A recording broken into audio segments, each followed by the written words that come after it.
Welcome to Pallets to Pints. We at Rare Pacific are rolling out a series where we're talking to industry leaders within beer and beverage, focusing on thought leadership and transformational value that technology and software can provide to various organizations. Today I'm joined by Todd Morillo here, who's the Director of Sales Technology for Eagle Rock Distributing. They've led some incredible transformation and change within the industry that many are recognizing across the US. And so we're going to dive into that a little bit today and talk about it. So great to have you here this morning. Thank you, Sean. Happy to be here. Awesome. So it's a requirement here. We have to crack a beer as we have our discussion today. So let's get that out of the way and then we'll get rocking. Cheers, my friend. Cheers. So, Todd, give us a little bit of background about yourself, a little bit about the evolution of not only your roles that you've had at Eagle Rock, how you got involved in the industry, what that career path looked like to where we are today. Sure. This is my 19th year. I'm aging myself quite a bit with Eagle Rock Distributing, and I've had several different roles within the organization. Started out on the marketing side of things, doing fun things like buying people beers out in sports bars. What a terrible job. Leading the on-premise team, on-premise sales, did a little bit of our wine and spirits when we went non-exclusive several years ago. But one thing I really appreciate about Eagle Rock is they have no fear of innovation, no fear of progress. And I've been fortunate enough to be at the forefront of most of that. So anything new that comes along, any new initiatives, I've been fortunate enough to help them spearhead that. Eagle Rock's mission talks about being dedicated to your people and the people that your people serve, meaning your customers, the retailers that you guys service on a day-to-day basis.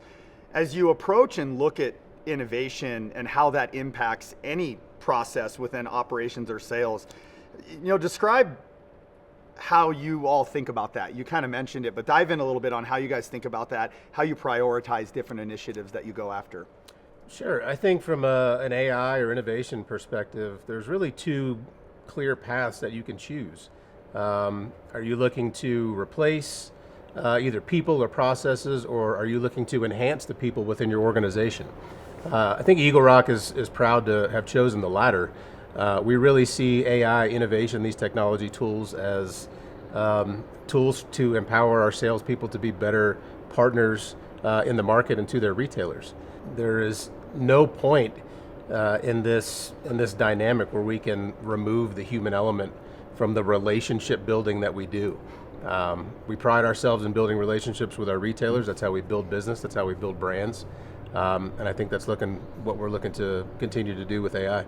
We've shared some successes together as we scaled B2B e-commerce within the industry, and Eagle Rock was really a spearhead, really a transformational partner that I worked with, working side by side with you and Thomas Johnstone. And one of the main pieces of that equation was the change management piece. You mentioned people not wanting to replace people and how Eagle Rock embraces that. But there was a lot of fear when technology. I think we lived that in every meeting we had with your sales teams around this is going to replace me in a year or 2 years, and that hasn't in fact happened. So how do you all approach change management in terms of how you approach your people and make sure that they're comfortable with what you're introducing? I think communication is the biggest part of that. A lot of these changes happen behind the scenes. They just get deployed or implemented without the input or the feedback of their sales team or the people that it affects. We try very hard to do quite the opposite. The changes or pieces of technology that we choose, we do so with the feedback from our frontline salespeople, and even behind the scenes, whether it's accounts receivable, anybody that these programs or technology pieces may touch. We want them to not only be aware of it, but we want them to be involved in the implementation, and even in some cases the selection of what programs we're using. None of these innovations live in a vacuum, so having their input, their collaboration, their cooperation is paramount. Yeah, talk about the importance, if you will, about the end user, and about how decisions can be made from the top down, but it really comes down to is the person who's logging into that platform or leveraging that platform at retail or in the warehouse, whatever that may look like day to day. How do you drive that adoption through those teams? I think you sort of mentioned it, like we get their buy-in, we get their input. And what sort of benefits do you start to see from that by involving everybody from the top down into the end user? Well, I think it helps eliminate that fear that you mentioned earlier about, is this going to replace me?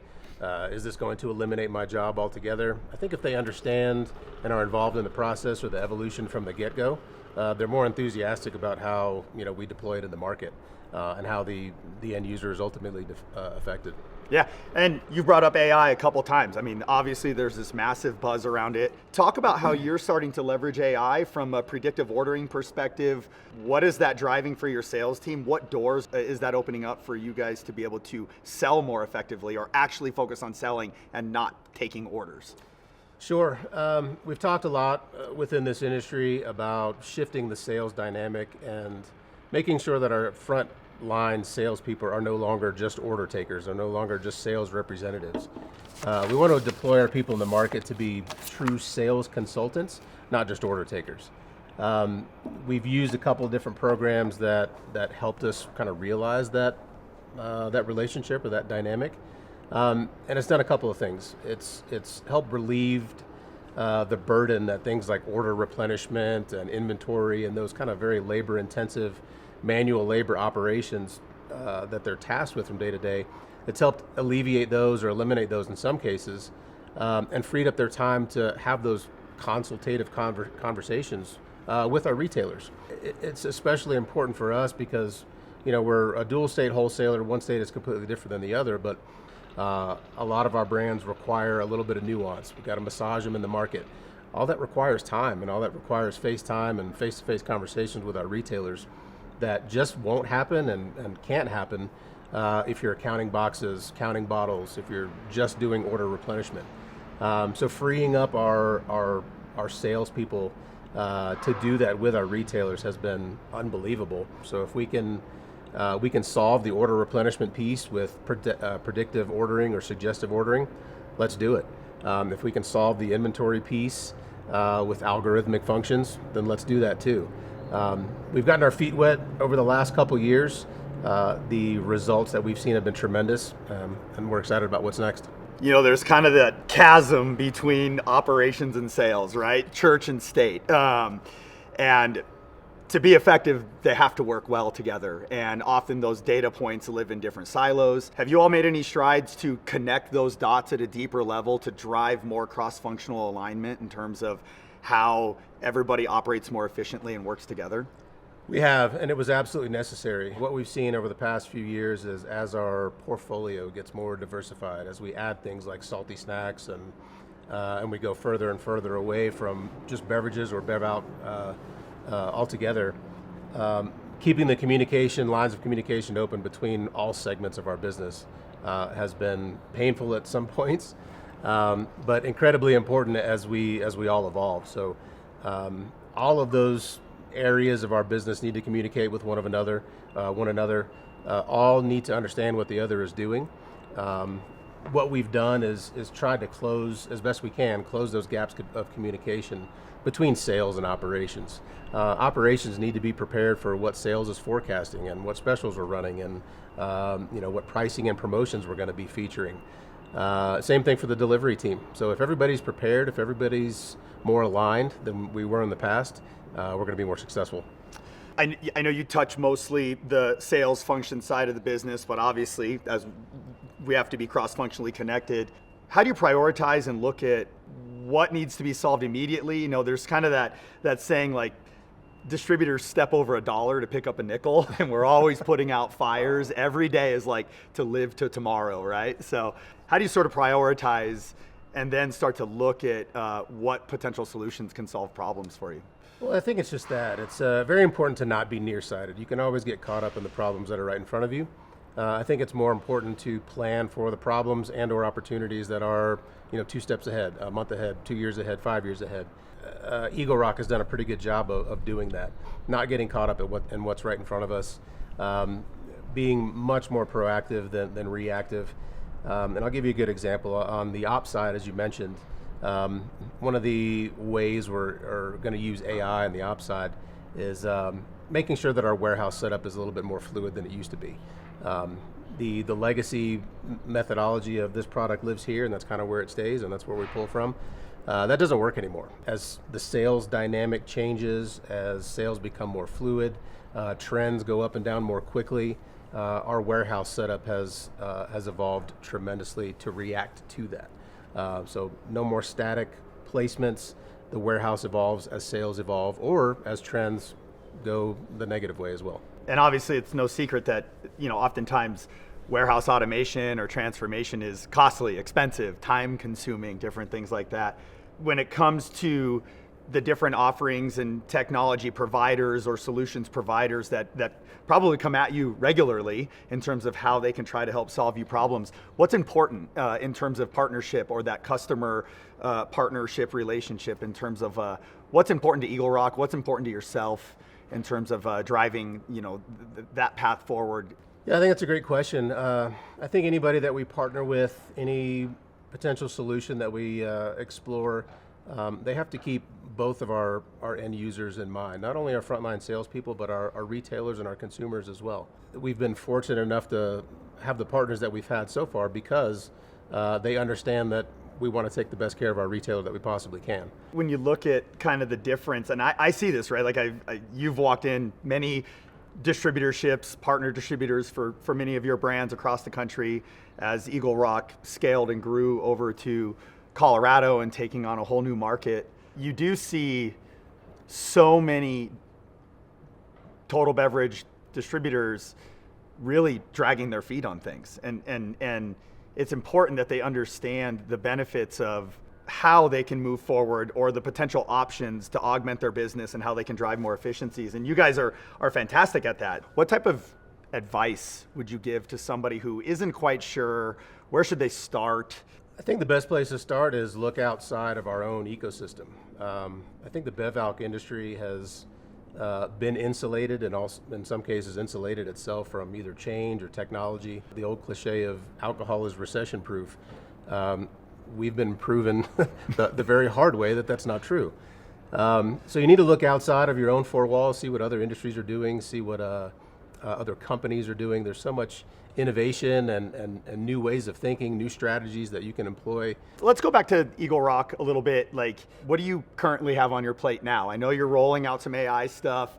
What are a couple of those other pain points that you're really focusing on? SKU proliferation. Beer is suffering a little bit. The generational change has made a shift in what you guys sell. You've moved into salty snacks and different things like that. What are some of those challenges that are really driving some of the thought processes that you guys have to go through? There's no secret that alcohol is struggling. The newer consumer, the younger consumer today are seeking different alternatives.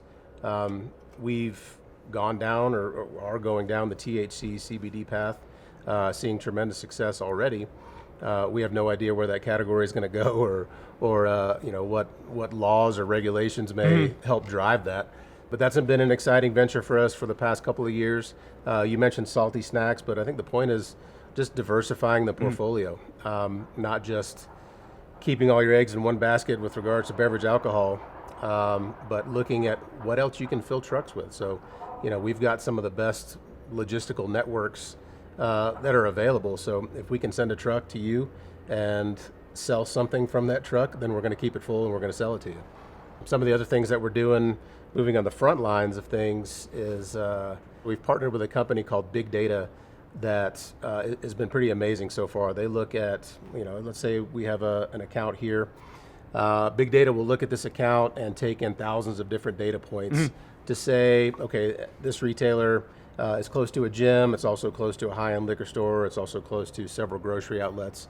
It'll look inside Eagle Rock's portfolio and give a list of products that would be absolutely applicable to that customer.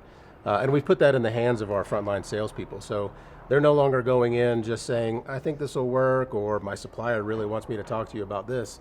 This is actual data insights given to our frontline salespeople to be a much better partner for their retailers and their customers.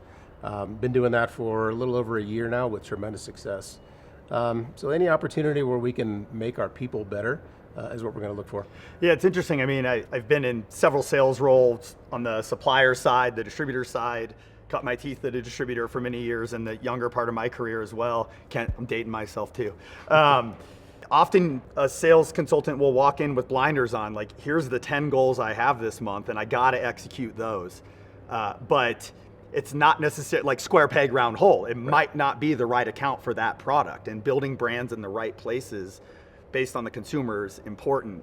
What kind of feedback have you heard from the sales team about how it's suggesting those additional items that may be in a less traditional space in the grocery store or the convenience store, like the salty snacks, and the typical beer salesperson isn't used to going down that aisle, and now they are, and they're merchandising over there as well. For sure. One of the exciting things I've seen about this kind of new sales dynamic is the salespeople get to actually sell again. You mentioned before they're going in kind of pre-programmed, almost scripted, with the 10 goals that they have to achieve in this account. They may not even agree with those 10 goals to begin with. They might agree with one of them, and they're going to focus on that one. But it's been really cool to see, and I ride the market a lot with our salespeople, seeing this AI in action. But it's been great to see them look at a list of products, put on their sales shoes, and actually go to work and have those sales dynamic discussions with the retailers. We've taken it a step further too, in engaging or involving the retailer with what we're doing. So a lot of these AI systems and technology pieces, they're looked at as they're just going to run in the background. You don't really talk about them, you don't really introduce them, but they are a great tool. We're kind of doing the opposite of that. We want our retailers to know what we're doing. We want them to know why we're doing it. And so involving them in the discussion, involving them in that change has been really interesting to see. Because again, they're conditioned to expect certain things from beverage alcohol wholesalers. And it's kind of that rinse and repeat mentality. If I'm a retailer or if I'm a buyer for a retailer, I see the same 10, 11, 12 salespeople on the same day at the same time.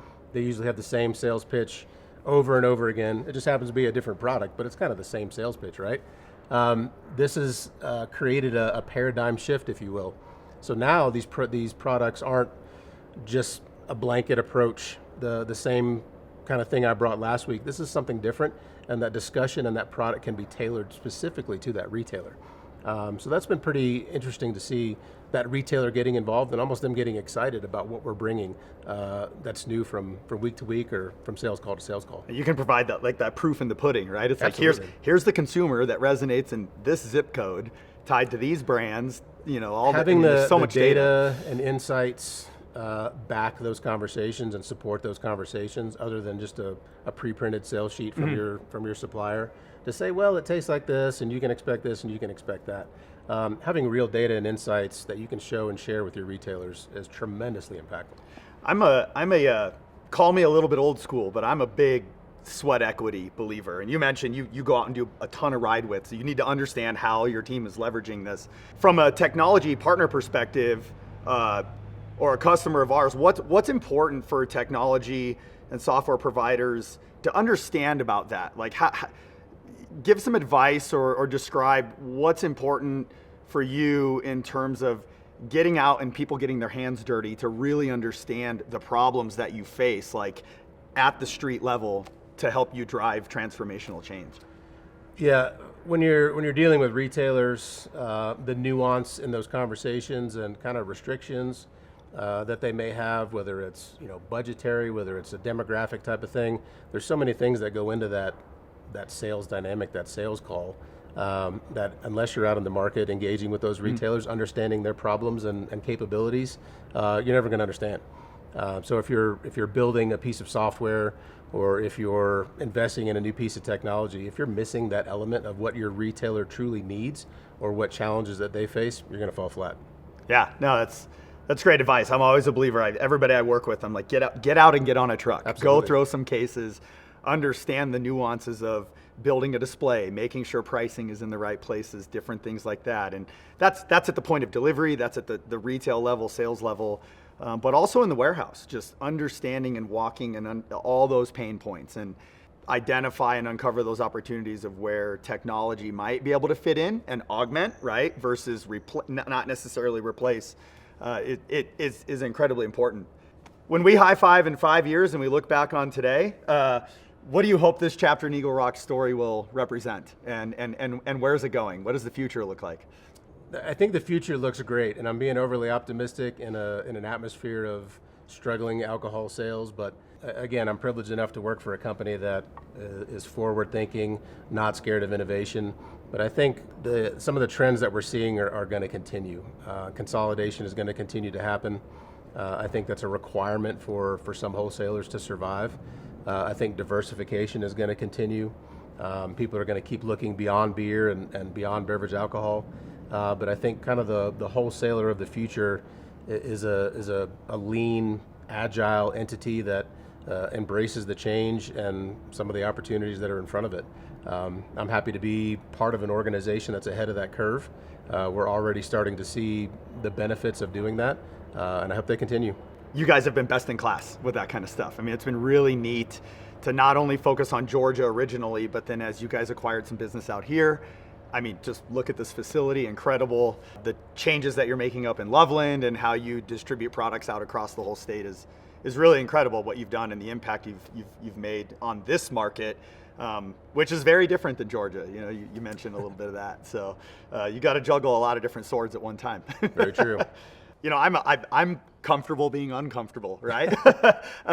Eagle Rock seems to lead down a path where you're comfortable with driving change, not only throughout your organization, but throughout the industry.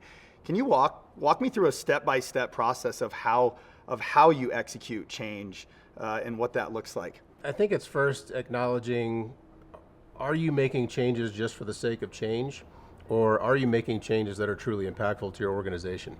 And I think it's very different or very important to analyze that as closely as you can. And I think we've done a pretty good job so far of isolating ourselves from just doing it because we think it's right to looking ahead and understanding what the impact can truly be. Again, hindsight is 2020. Had we not made some of the changes that we did early on, it's kind of terrifying to think where we'd be now. But again, putting our people at the forefront is understanding how it impacts every part of our organization. It's very easy to get segmented and siloed when you're introducing things like this and say this is just going to affect or this is just going to improve this aspect of our business without understanding that it touches everybody else in your organization. So having that full understanding with the input and the feedback of everybody that it involves, I think is extremely important. We've made some mistakes. We'll make some mistakes in the future. But I think at the heart of it is just that willingness to innovate and willingness to overcome our pain points. You mentioned mistakes. If everything was easy, everybody would do everything, right? For sure. And we've talked about a lot of fantastic things that you all have done. What's been a learning moment for you, or a really challenging moment that you had to overcome in terms of your role and what you try to drive throughout the organization? It's really e-commerce, I think, was the biggest challenge initially. We were very early adopters of some of our e-commerce platforms, as you well know.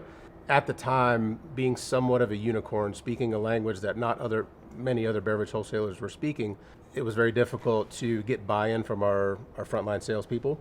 It was very difficult to get buy-in from our organization as a whole, from a bottom-up perspective. But what helped that was, having good partners like Encompass, providing other solutions that kind of augmented that experience, right?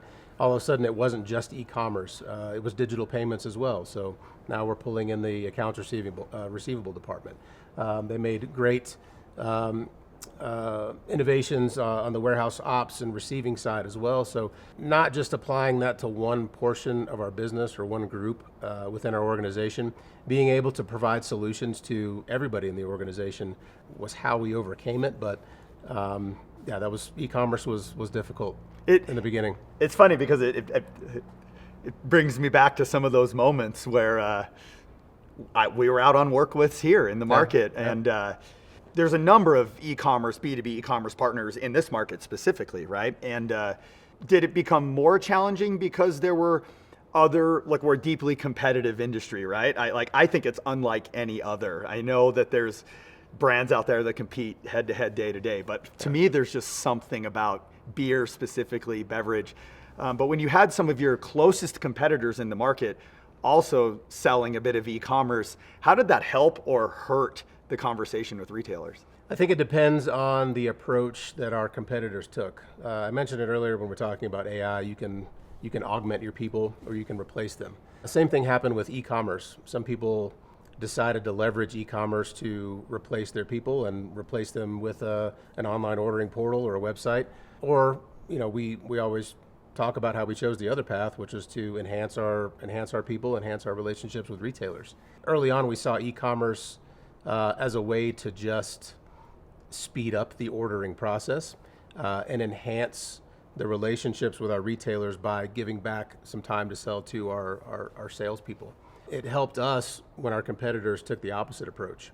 So if our competitors were out just replacing salespeople with a website, we were there to have a different conversation, right? Add a different element to the dynamic, and I think that worked out very well. Had we taken a different approach, we would not have been as successful. Yeah, I mean, it inherently sort of separated you as a leader, right, in the industry in terms of carving that path forward.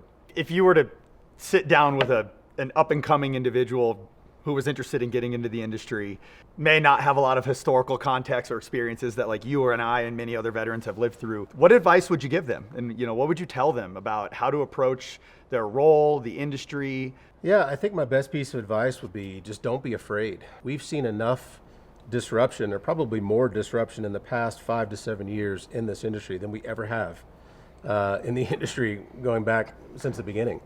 So understanding that disruption is just a part of it. It's better to, I don't want to say plan disruption, but it's almost disruption with a purpose, right? Mm-hmm. So if you're going to be innovative, which I highly suggest that you do, don't be afraid of the disruption that it may cause, because if you are successful in creating a roadmap for your organization to get through that disruption and be successful, that's what you need to do. I mean, it definitely feels like you all are constantly thinking one step ahead and many years down the road in terms of how things evolve. That's really powerful. And I think it provides sort of a pathway that you're cutting for other people to kind of get behind as you all drive some influence across the organization, across the industry as a whole. Yeah, we take the approach that rising tides raises all ships. I don't see this as an Eagle Rock initiative. I see this as an industry initiative. Ultimately, this industry is struggling a little bit with the trends in alcohol sales. So, if we're all working towards change, we're all working towards innovation with the same end goal in mind, which is being the best partner we can be for our retailers. I think we can all benefit from that. Todd, obviously you made a trip out here to spend some time with me today. Happy to do so. Yeah, we really appreciate it. We embrace and love your thought leadership, Eagle Rock's vision for the future and where this industry can go. You guys are literally, to quote Thomas, like running through brick walls and getting bloody for everybody, right? I remember vividly hearing that a few years ago, and it's true. And so I really appreciate the conversation today. Thank you. And hopefully to everybody else, you took something away from today and maybe learned a thing or two in terms of how you can transform your operations or your sales teams or anything like that. And the future is bright for this industry, even though we struggle through times here and there. So thank you again. Appreciate Absolutely. it. Thank you. This has been Pallets to Pints, and cheers.